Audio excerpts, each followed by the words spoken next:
soit l'exercice suivant.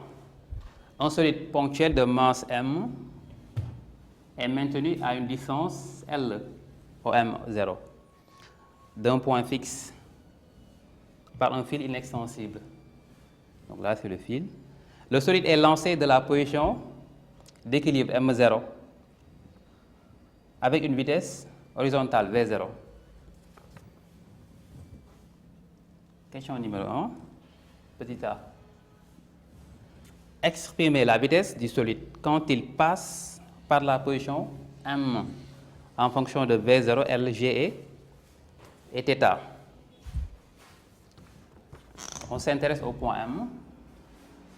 Et là, on va représenter les forces. Là, on a le poids, la tension T du fil. On va étudier le système. Système solide.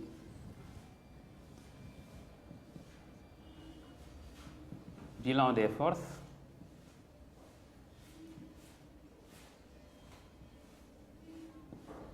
T et P. On va utiliser le théorème de l'énergie cinétique. La variation du théorème de l'énergie cinétique. Donc, delta EC est égal à la somme des travaux des forces. Donc, travail de P plus travail de la tension T. Delta EC, c'est quoi? C'est 1 demi de M Vm au carré moins 1 demi de M V0 au carré est égal au travail du poids. Donc là, on a une ascension, donc c'est moins mg h. H, c'est l'altitude liée aux deux points M0 et M. Donc, on va faire une projection. Là, on va mettre M' et on retrouve la valeur de H. Alors là, le travail de T est nul. En fait, si on prend une distance infinitésimale, la tension lui sera perpendiculaire. Donc son travail est nul. Alors, déterminons H. H, c'est égal à O M0 moins O M'. Avec O M0, c'est L, la longueur du fil. Calculons OM', soit le triangle OM', M, rectangle en M'.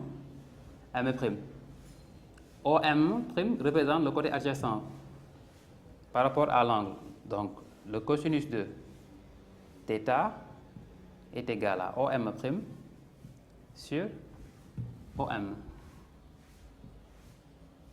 Ce qui donne OM' est égal à OM fois cosinus de θ.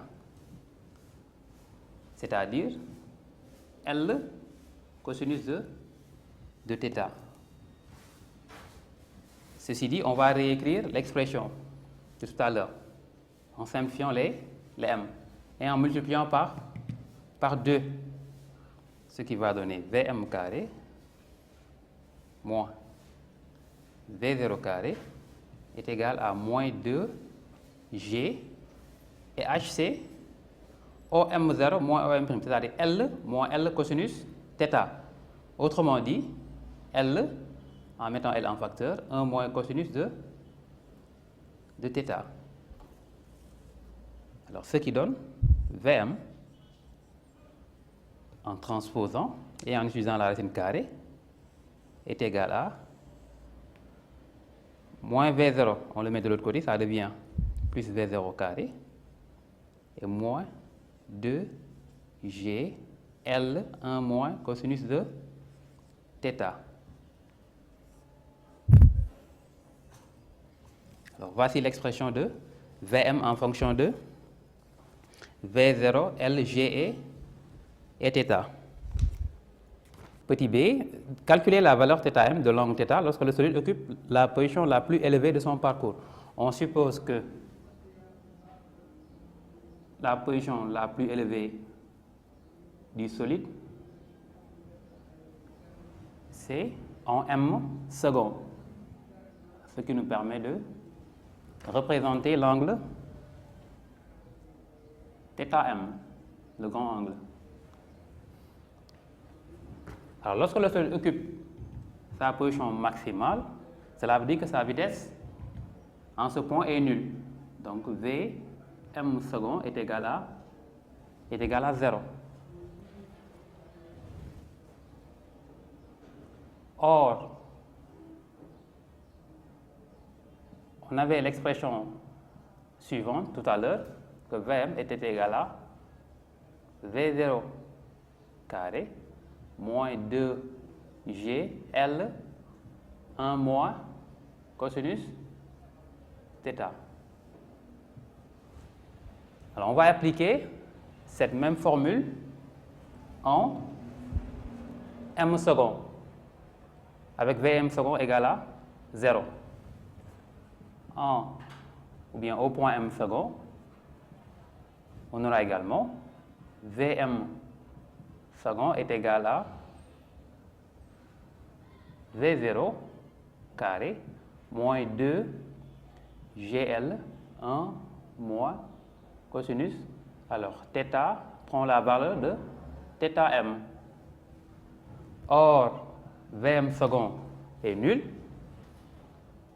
ce qui nous permet d'écrire la deuxième expression est égale à 0. Alors, en élevant au carré, on aura V0 carré moins 2 GL 1 moins cosinus θm est égal à 0. Alors, il suffit de transposer et on aura moins 2 GL 1 moins cosinus θm est égal à moins V0 carré. Donc 1 moins cosinus θm est égal à, les signes moins vont se neutraliser, V0 carré sur 2G 2GL, ce qui donne cosinus de θm est égal à 1 moins V0 carré sur 2GL. Application numérique, cosinus θm va être égal à, si vous faites les calculs,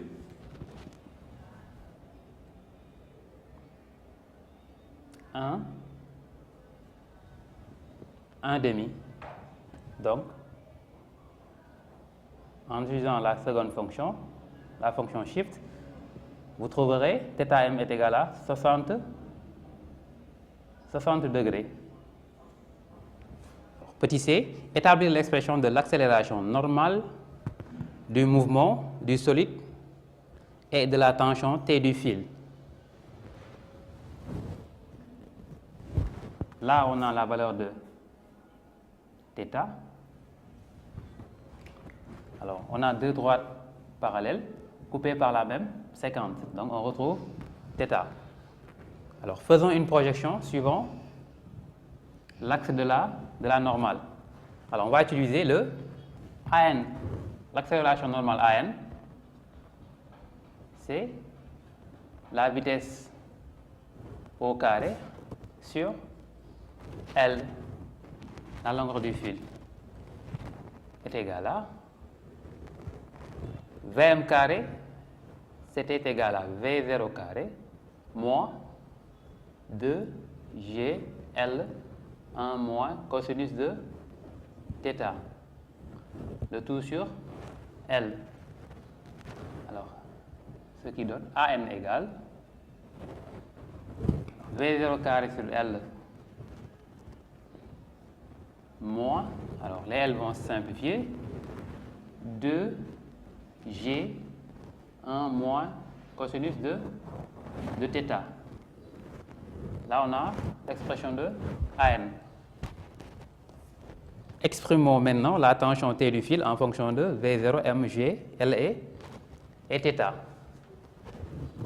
Là, on va utiliser le TCI. Et on va faire une projection suivant l'axe AN. Alors d'abord, la somme vectorielle T plus P est égale à M AN. Alors on va faire une projection suivant le sens de A à N. Là, on met M à N. Alors le vecteur T a le même sens que celui à N, donc plus T. Et la projection de P nous donne un vecteur P de sens contraire. Et le Px représente le côté adjacent par rapport à l'angle θ. Donc, le sens, c'est le sens contraire. Donc, moi et P cosinus θ. Ce qui donne T égale à M à N plus P cosinus θ. Alors, on va remplacer AN par sa valeur, ce qui va donner M facteur de V0 carré sur L moins 2 G1 moins cosinus θ plus mg cosinus de θ. Alors, on va améliorer l'écriture en développant ce qui va donner T égale M V0 carré sur L moins 2 mg fois 1, 2 mg, moins 2 mg fois moins cos θ et m, ce qui donne plus 2 mg cos θ, plus également mg cos θ. Alors, ce qui va donner comme résultat final, alors là, on aura 3 mg cos θ et T égale, on va mettre m en facteur. Là, il restera V0 carré sur L0 moins 2G plus 3G cosinus de θ. Alors, voici l'expression de T. Question 2.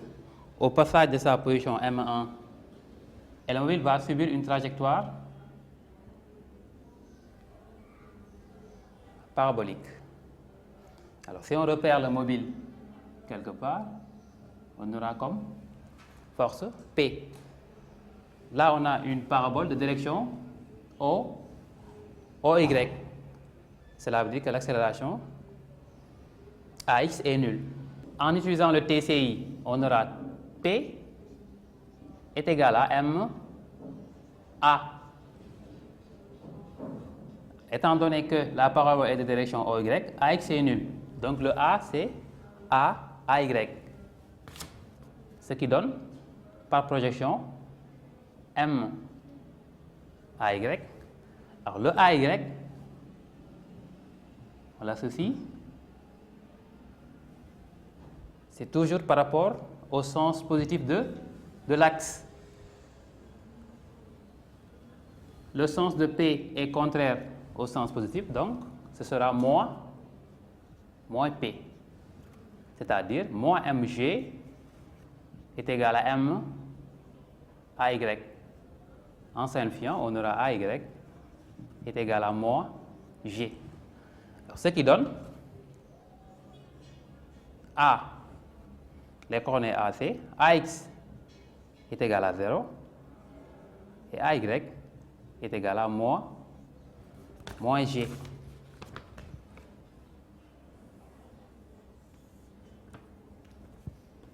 Passons aux expressions de V. Alors V, on a Vx qui est égal à AX de t plus V1x, la vitesse initiale.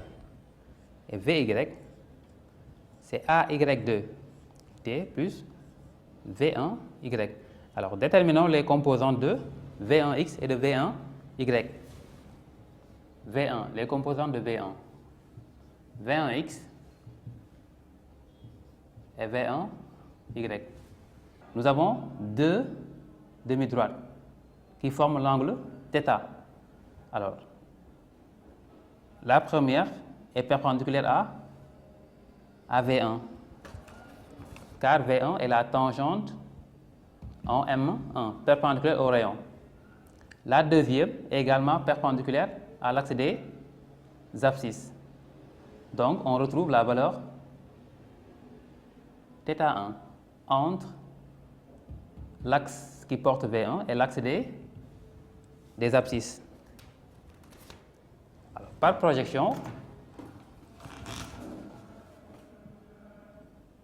là, on aura V1x et de l'autre côté, V1y. Alors, V1x par rapport à θ, c'est le côté adjacent et son sens est celui positif, ce qui donne plus V1 cosinus θ1. Et le V1y représente le côté adjacent, opposé par rapport à l'angle θ1 et son sens est celui positif par rapport à l'axe des ordonnées. Donc, plus V1 sinus θ1. Alors, ce qui donne V. Alors, Vx, c'est Ax, c'est 0. Il va rester V1x, c'est-à-dire V1 cosinus θ1. Et Vy, AY, c'est moins G. Donc, on aura moins G de t plus 20y, c'est-à-dire V1 sinus θ1. Alors, voici les coordonnées de V. Passons maintenant aux coordonnées liées au vecteur position. Alors là, on aura x est égal à 1 demi de ax de t carré plus V1 x de t plus x 0. Et y est égal à 1 demi de a y de t carré plus V1 y de t plus y 0. Or, x0 égale à 0. Voici le système d'axes, n'est-ce pas? Donc, x0, si on fait la projection, on tombe sur O'. Donc, x0 égale à 0. Y0 est égal à cette distance. C'est comme si on avait la situation suivante. Là, on a l'axe O', x, y, et le mobile a été lancé à partir d'une certaine altitude. Et là, on a la valeur de y0. Donc, y0, c'est la hauteur suivante. Alors, c'était tout à l'heure la valeur de h. Et on avait trouvé h est égal à, donc h, qui était égal à L facteur de 1 moins cosinus de θ. Donc là, ce sera θ1. Alors ça, c'est le vecteur position. X est égal à AX est nul. Alors V1x de t, c'est V1 cosinus θ1 de tout t. Et y, 1 demi de AY t carré, c'est-à-dire moins 1 demi de G t carré, plus, alors V1y de t, c'est-à-dire V1 sinus θ de tout t, V1 sinus θ1 t, maintenant plus y0, c'est-à-dire L facteur de 1 moins cosinus de θ1. Alors voici les coordonnées liées au vecteur position. En déduire l'équation de la trajectoire. Alors, on a les deux équations, la première et là c'est la deuxième. On va tirer la valeur de t dans l'équation 1. Alors, on a ça, donc t est égal à x sur V1 cosinus θ1. Remplaçons le t dans l'équation y, dans l'équation 2. Alors, ce qui donne y est égal à moins 1 demi 2 g. Alors là, on aura 1 sur V1 carré cos carré θ1, le tout x carré plus V1 sinus θ1 fois t, c'est-à-dire x, sur V1 cosinus θ1 plus L facteur de 1 moins cosinus θ1. Alors, ce qui donne y est égal à moins 1 demi 2 g 1 sur V1 carré cos carré θ1 x au carré plus les V1 se simplifient. Sinus θ1 sur cosinus θ1, c'est tangente θ1. Donc, tangente θ1 x plus L facteur de 1 moins cosinus θ1. Application numérique. Là, on doit trouver le résultat suivant. Y égale à moins 9,107, 10 puissance moins 2 x carré plus 0,0577x plus 1,34. Alors, ceci nous donne l'équation de la trajectoire. HS, c'est-à-dire la flèche, est égale à y de s moins h. Alors, on se rappelle que Vy était égal à moins gt plus V1 sinus θ1. Alors, y également moins 1 demi 2 gt carré plus V1 sinus θ1 de t plus h. Alors, en S, on aura Vys, YS, TS. Réécrivons HS. HS est égal à, on remplace, donc moins 1 demi 2 G TS carré plus V1 sinus θ1 TS plus H. Et maintenant, moins H. Les H disparaissent. Alors, ce qui donne HS est égal à moins 1 demi 2 G TS au carré plus V1 sinus θ1 TS. Or, en S, le vecteur vitesse est porté par l'axe horizontal. Autrement dit, sa composante suivant l'axe des y est égale à 0. Donc Vy en S est égal à 0. C'est-à-dire, son expression est nulle. Moins G TS plus V1 sinus θ1. Le tout est égal à 0. On peut facilement tirer la valeur de TS. TS est égal à V1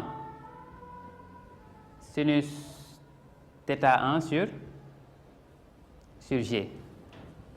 Remplaçons la valeur de TS dans l'expression de HS. Alors, HS, c'est moins 1 demi de G.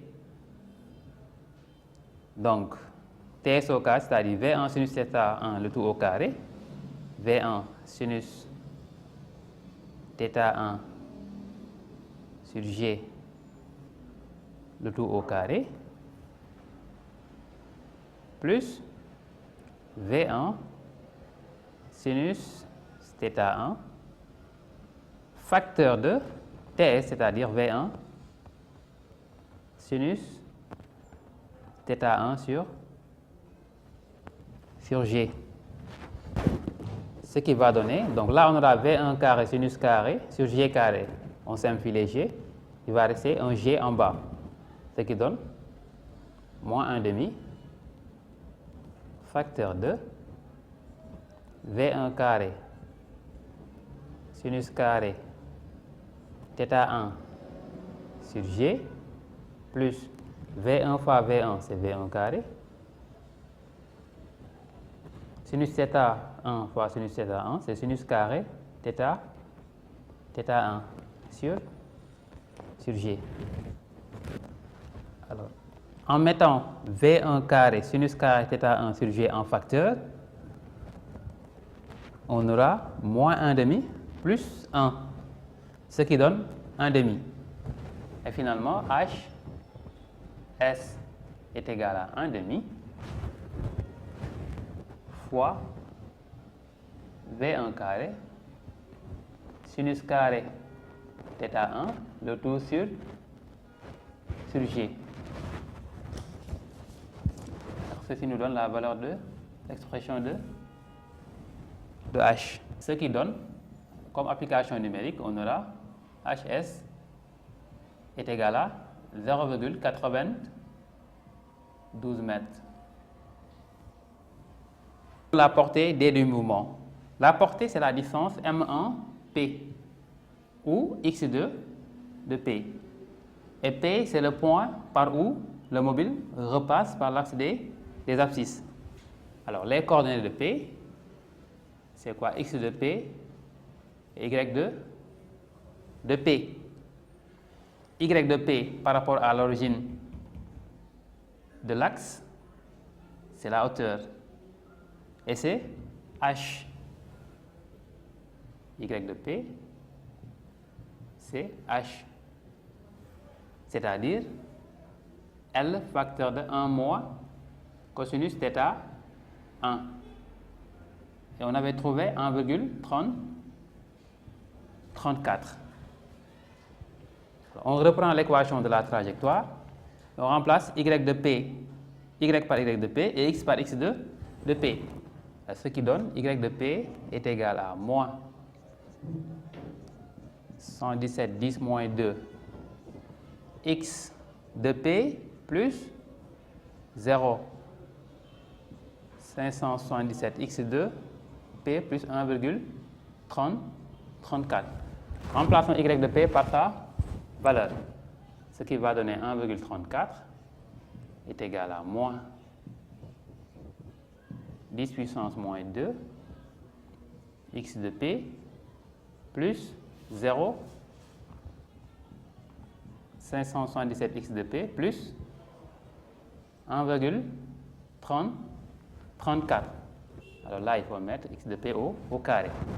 On simplifie, ce qui donne moins 9,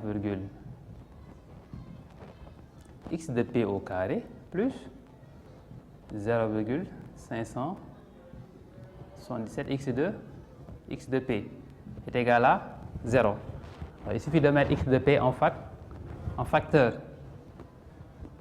Alors, ce qui va donner moins 9,10 moins 2 x de p plus 0. Le tout égale 0. Un produit est nul si au moins l'un des éléments est nul. Donc x de p, le premier est nul, ou alors le second est nul. Et ce qui va nous donner comme résultat, x de p est égal à 6,34 mètres. Donc,